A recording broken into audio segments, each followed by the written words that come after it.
BJP नेता चंद्रशेखर बावनकुले ने शरद पवार के ईवीएम पर उठाए सवालों को अकल्पनीय बताया। उन्होंने कहा कि ऐसा बयान एक अनुभवी नेता के लिए शोभा नहीं देता। साथ ही उन्होंने महाराष्ट्र में नई सरकार के गठन को लेकर स्पष्ट किया कि केंद्रीय नेतृत्व जल्द ही निर्णय लेगा और ये सरकार सभी को न्याय देने वाली होगी।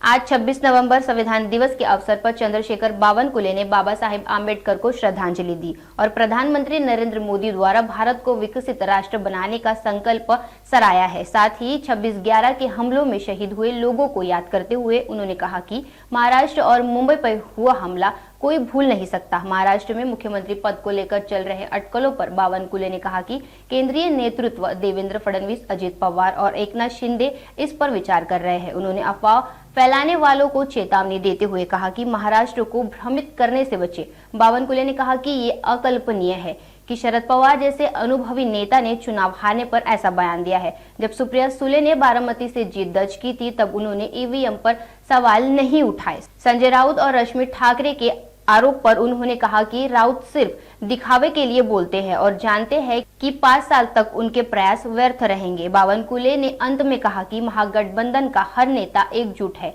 और महाराष्ट्र की जनता से किए गए वादों को पूरा करने के लिए प्रतिबद्ध है। शरद पवार सारख्या प्रगल्भ आणि अभ्यासू व्यक्तीने निवडणुकीचा पराभव झाल्यामुळं असं बोलणे हे मला न पटणार आहे। किमान शरद पवार साहेब हे महाविकास आघाडीचे नेते आहेत, त्यांनी तरी किमान अशा पद्धतीच्या विचार करणे, ईव्हीएमवर असे विचार करणे। मग सुप्रियाताई सुळे निवडून आल्या बारामतीमधून, सुनेत्राताई पवार हरल्या, तेव्हा तुम्ही का नाही बोलले पवार साहेब? पवार साहेब आपण 2 महिन्यापूर्वी 4 महिन्यापूर्वीच विसरून गेलात।